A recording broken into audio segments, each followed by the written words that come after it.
बिस्मिल्लाहिर्रहमानिर्रहीम। अस्सलाम वालेकुम। एंड्रॉयड एप्लीकेशन डेवलपमेंट ट्यूटोरियल की एक नई वीडियो में आपको खुशामदीद कहते हैं।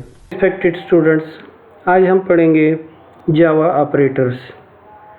ऑपरेटर्स वेरिएबल्स और वैल्यूज़ पर ऑपरेशंस के लिए करने के लिए इस्तेमाल होती हैं। तो आज हम पढ़ेंगे जावा ऑपरेटर्स। प्रैक्टिकल एग्जांपल्स के थ्रू हम जावा ऑपरेटर सीखेंगे। तो उसके लिए सबसे पहले हम एक प्रोजेक्ट को स्टार्ट करते हैं। तो इंटेलीजे में न्यू प्रोजेक्ट पे क्लिक कर देंगे, यहाँ से नेक्स्ट पे क्लिक कर देंगे, फिर नेक्स्ट पे क्लिक कर देंगे। यहाँ अपने प्रोजेक्ट का नेम लिख लेंगे। हमने लिख लिया जावा ऑपरेटर्स और फिर फिनिश। हमारा प्रोजेक्ट जो है वो क्रिएट हो गया।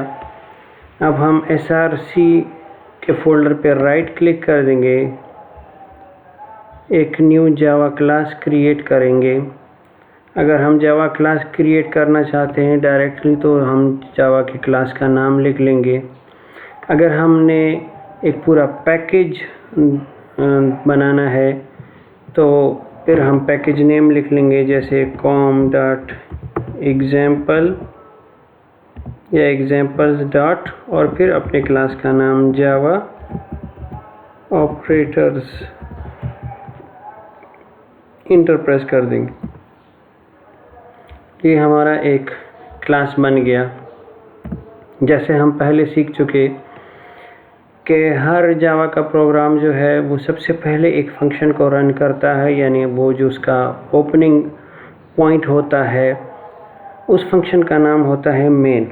तो हम पब्लिक स्टैटिक वॉइड मेन, यहाँ पे एक स्ट्रिंग एरे जिसका नाम आर्गुमेंट्स और कर्ली ब्रैकेट्स यानी फंक्शन का स्टार्ट और एंड। ये हमने एक मेन फंक्शन डिफाइन कर दिया। ये जावा का स्टार्टिंग पॉइंट होता है, यानी सबसे पहले जब जावा का प्रोग्राम रन होगा तो सबसे पहले ये फंक्शन रन होगा। अगर इस जावा की क्लास में या जावा के प्रोग्राम में मज़ीद इसके अलावा कोई फंक्शंस होंगे तो वो हम इस मेन में उनको कॉल करेंगे, यानी इसमें उनको रन करेंगे। मेन उन फंक्शंस को रन करेगा। तो हम ऑपरेटर सीख रहे हैं। तो ऑपरेटर्स में सबसे पहले अरिथमेटिक ऑपरेटर होते हैं। हम डबल स्लैश डालेंगे,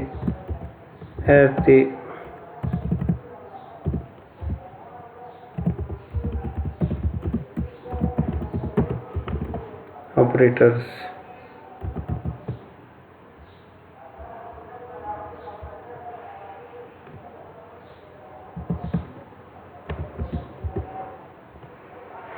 अरिथमेटिक ऑपरेटर्स डबल स्लैश या डबल फॉरवर्ड स्लैशेस कमेंट के लिए होते हैं। यानी इसका मतलब ये है कि जावा का कंपाइलर इस लाइन को स्किप करेगा, इसको कंपाइल नहीं करेगा। ये लाइन या कमेंट जो है प्रोग्राम में सिर्फ इसलिए होते हैं कि अगर कोई आप खुद या कुछ अरसा बाद या कोई और आपके प्रोग्राम को देखेगा, आपके प्रोग्राम के लिस्ट को या स्टेटमेंट्स को देखेगा, तो कमेंट्स का मतलब ये होता है कि उसको समझाने के लिए थोड़ा बहुत हमने एक कमेंट दिया होता है कि ये प्रोग्राम जो है हमारा या ये फंक्शन हमारा या ये स्टेटमेंट, हर स्टेटमेंट के आगे भी हम कमेंट दे सकते हैं, एक फंक्शन के आगे भी हम कमेंट दे सकते हैं और पूरे प्रोग्राम को भी हम कमेंट कर सकते हैं कि ये हमारा प्रोग्राम इस मकसद के लिए इस बारे में। कमेंट एक लाइन में भी हो सकता है, एक से ज़्यादा लाइन में भी हो सकता है। अगर मसलन एक से ज़्यादा लाइनों में कमेंट है तो फिर यहाँ फॉरवर्ड स्लैश और उसके बाद हम लगा लेंगे एक स्टैरिक साइन और फिर आखिर में हम कौन से ऑपरेटर्स के बारे में पढ़ेंगे, plus minus, multiplication, division, increment operator, decrement operator. इसके अलावा एक और ऑपरेटर डिवाइड में होता है जिसको परसेंटेज साइन जिसके लिए इस्तेमाल होता है, इसको मॉड्यूलर ऑपरेटर भी कहते हैं। अब एक से ज़्यादा लाइनों में हमने कमेंट दिया है तो स्लैश स्टार से हमने स्टार्ट किया है और स्टार स्लैश पे हमने कमेंट को एंड कर दिया है। अगर एक लाइन में कमेंट है तो हम फिर डबल फॉरवर्ड स्लैश लगानी। सबसे पहले हम अरिथमेटिक ऑपरेटर पढ़ेंगे, मिसाल के थ्रू पढ़ेंगे, मिसाल एग्जाम्पल के थ्रू। तो हम लिखते हैं system dot out dot println. यहाँ पे हम लिख लेते हैं 5 + 2। अब जब इस प्रोग्राम को हम रन करेंगे, इस क्लास को हम रन करेंगे, तो ये हमें जो है 5 + 2 का एडिशन बता देगा। प्लस साइन जो है वो एडिशन के लिए इस्तेमाल होता है। तो हम जो है 7 आंसर आ गया है। ये प्लस साइन जो है, अगर दोनों तरफ इसके वैल्यूज़ जो हैं वो मैथमेटिकल यानी स्ट्रिंग नहीं है, तो तब ये प्लस जो है ये एडिशन का काम करेगा। अगर एक वैल्यू स्ट्रिंग में है, जैसे इस 5 को हम अगर डबल कोटेशन में बंद कर देते हैं और फिर हम +2, अगर सिर्फ 5 जो है वो स्ट्रिंग है यानी कैरेक्टर है और 2 जो है वो इंटीजर वैल्यू है, कोटेशन में नहीं है, लेकिन फिर भी जावा जो है इसको ऐड नहीं करेगा। जब इस एक को पहले ऑपरेटर को, पहले वैल्यू को हमने या पहले आर्गुमेंट को हमने स्ट्रिंग दे दिया है, तो जावा उसके बाद आने वालों को भी वो स्ट्रिंग कंसिडर करेगा। और अब इस प्लस का यानी इस साइन का मकसद जो है वो एडिशन नहीं है, बल्कि इस प्लस का काम जो है अब वो कॉन्केटेनेशन है। यानी इसका मतलब ये है कि 2 और 5 को दोनों को आपस में ये मिला लेगा, ना कि ऐड करेगा। अब हम रन करते हैं, देखते हैं कि क्या रिज़ल्ट आता है। तो ये हमें जवाब आंसर जो रिज़ल्ट देगा वो होगा 5-2, यानी इसने इस 5 और 2 को आपस में कंबाइंड कर दिया है, ना कि उसने ऐड किया है।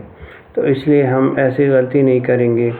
या हमने जो है दोनों को 5 + 2 को कोटेशन में बंद कर दिया है, तो तब भी जो है हमारा आंसर अब 7 नहीं आएगा, बल्कि अब इसका आंसर क्या आएगा कि ये इसको सिर्फ प्रिंट कर देगा, 5 + 2 को सिर्फ प्रिंट कर देगा, ना कि 52। अब कॉन्केटेनेशन भी नहीं होगी, बल्कि कोटेशन के अंदर जो कुछ होता है वो उसको एज इट इज़ प्रिंट कर देता है जावा।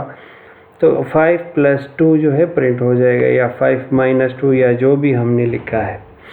या फ़र्ज़ करें हमने इनको कोटेशन में तो ऐड नहीं किया, लेकिन हम यहाँ लिखते हैं कि कोटेशन में कि the answer is equal to quotation, और फिर हम प्लस, यानी हम ये चाहते हैं कि हमारे पास जो आंसर आए वो इस तरह आए कि the answer is equal to 5 + 2। यहाँ भी जावा क्या करेगा, यहाँ भी जावा जो है ये नहीं करेगा कि 5 + 2 का आंसर हमें दिखाएगा, बल्कि चूँकि पहला आर्गुमेंट प्रिंटलन में हमने स्ट्रिंग का दिया हुआ है, तो इसलिए वो उसके बाद आने वालों को भी कॉन्केटेनेट करेगा, यानी वैल्यूज़ को इसके साथ सिर्फ कंबाइन कर देगा। तो जब हम इसको रन करेंगे तो हमारे पास जो आंसर आएगा वो आएगा कि दी आंसर इज़, और 5-2 को उसने सिर्फ कंबाइन कर दिया। हम इस 5-2 को ब्रैकेट में बंद कर दें। हम चाहते हैं कि हमने उसको जो है स्ट्रिंग से अलग कर दिया है। जब हम इसको रन करेंगे तो तब भी जो है इसका जो रिज़ल्ट आएगा वो जैसे हम चाहते थे उसी तरह, यानी दी आंसर हमने यहाँ दी के बजाय देन लिखा है। तो अब हम जब इसको रन करेंगे तो तब भी जो है हमारा रिज़ल्ट जो है वो प्लस का साइन जो है वो एडिशन का काम करेगा कि दी आंसर इज़ 7। यानी इसका मतलब ये है कि अब हमने इन पैरेंथेसिस के थ्रू जो है इसको इस जो आर्गुमेंट है उससे अलग कर दिया है। इसलिए अब ये जो प्लस है इसका एक अलग फंक्शन है, ऑपरेशन है, और ये प्लस जो है एक अलग ऑपरेशन करेगा। यानी इस प्लस का काम है कॉन्केटेनेशन और इस प्लस का काम है एडिशन। तो अब ये आंसर हमारा आएगा the answer is equal to 7। इसी तरह हमारे पास एक और ऑपरेटर है जो कि है माइनस का साइन इसके साइन से ही ज़ाहिर होता है कि ये नेगेटिव के लिए होता है। तो हम जो है यहाँ पे 5 + 2 के बजाय हम लिखते हैं 5 - 2। अब जब हम इसको रन करेंगे तो इसका आंसर आएगा 5 - 2, यानी कि 3 आंसर आएगा। The answer is 3। और अगर हम माइनस की बजाय यहाँ पे स्टार साइन लगाएंगे तो स्टेरिक साइन जो है मल्टीप्लिकेशन के लिए होता है। यहाँ पे हमारा आंसर आएगा the answer is equal to, और यहाँ पे जो रिज़ल्ट आएगा वो 5 × 2 यानी 10 इसका आंसर आएगा। रन करके देखते हैं तो जो आउटपुट आया है हमारे पास वो है द आंसर इज़ और 10 यानी 5 × 2। अगर हम यहाँ स्टार यानी मल्टीप्लिकेशन की बजाय स्लैश लगाएंगे, फॉरवर्ड स्लैश, ये डिवीज़न के लिए होता है 5 / 2, और ये कंप्लीट डिवीज़न के लिए होता है, यानी जो इसका आंसर आएगा वो पूरा का पूरा ये डिवाइड करके हमें आंसर देगा। तो 5 / 2, अब इसने डिवाइड कर दिया है। अब इसका रिज़ल्ट जो है वो आना चाहिए था 2.5, लेकिन यहाँ पे आंसर आया है द आंसर इज़ 2। क्यों? इसलिए कि यहाँ पर 5 भी इंटीजर है और यहाँ पर जो हम डिवाइडर है 2 वो भी इंटीजर है, इसलिए जो रिज़ल्ट आया है वो भी इंटीजर में आया है, यानी 0.5 को उसने जो है वो इग्नोर कर दिया है, कंप्लीट इसको डिवाइड नहीं किया, बल्कि सिर्फ इंटीजर वैल्यू जो है हमें जो रिमाइंडर आया है 1 उसको आगे डिवाइड नहीं किया फर्दर। अगर हम चाहते हैं कि नहीं हमें कंप्लीट को डिवाइड कर दे तो यहाँ 5 के साथ हम 0.0 लगा लेंगे, या 2 के साथ हम पहले 5 के साथ 0.0 लगाते हैं, यानी इस 5 को हमने बजाय इंटीजर के अब फ्लोट में कर दिया है, डेसिमल नंबर में कन्वर्ट कर दिया है। 5.0 / 2। अब हम रन करते हैं, देखते हैं क्या होता है। 5.0 / 2 रिज़ल्ट आया है द आंसर इज़ 2.5। या फिर हम ये करते हैं कि 5 / 2.0 और हम जो है रन करते हैं तो अब देखते हैं हमारे पास आंसर क्या आता है। हमारे पास आंसर आया है द आंसर इज़ 2.5। दोनों में से अगर कोई एक भी फ्लोट होगा तो इसका आंसर जो है वो फ्लोट यानी डेसिमल पॉइंट में आएगा। अगर दोनों फ्लोट है तो फिर भी रिज़ल्ट जो है फ्लोट यानी डेसिमल पॉइंट्स में। अब हमारे पास एक और ऑपरेटर है जो कि परसेंटेज साइन है, जिसको हम मॉड्यूलर डिवीज़न कहते हैं। 5% 2, दोनों तरफ इंटीजर वैल्यूज़ हैं, 5 भी इंटीजर है 2 भी इंटीजर है।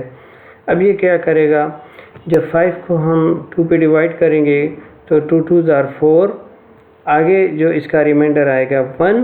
तो जब हम इस फंक्शन को रन करेंगे तो ये हमें जो है 5 मॉड्यूलर 2 आंसर देगा 1, जो इसका रिमाइंडर है, यानी फर्दर डिवाइड नहीं करेगा बल्कि हमें सिर्फ रिमाइंडर जो है।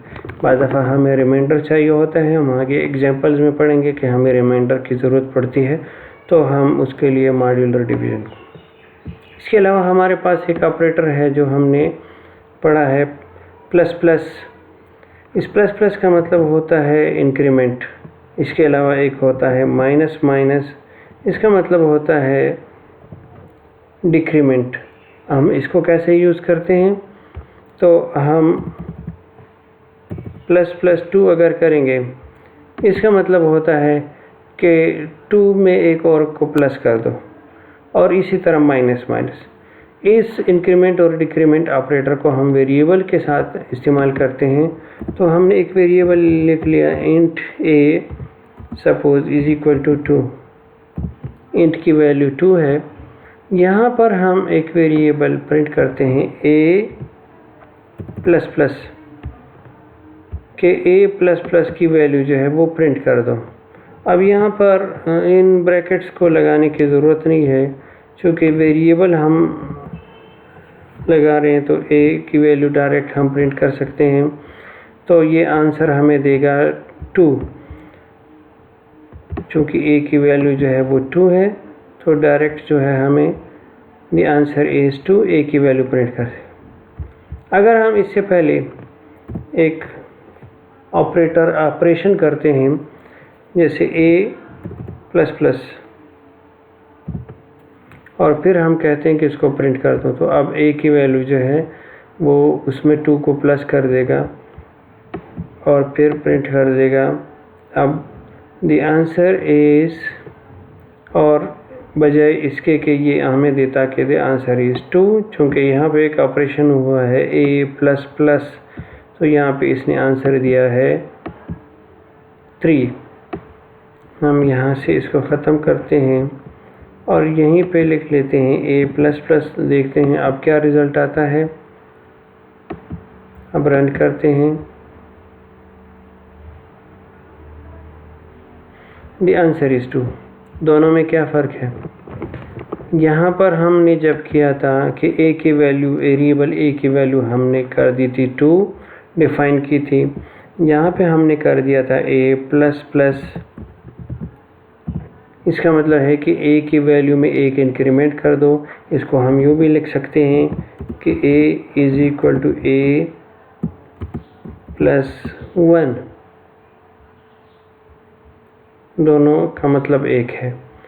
तो यहाँ पर a की वैल्यू एक इंक्रीमेंट हो गई थी और a की वैल्यू हो गई थी 3, और फिर हमने जब system dot out dot println the answer is equal two plus a, तो इसने हमें रिज़ल्ट दिया था कि द आंसर इज़ 3।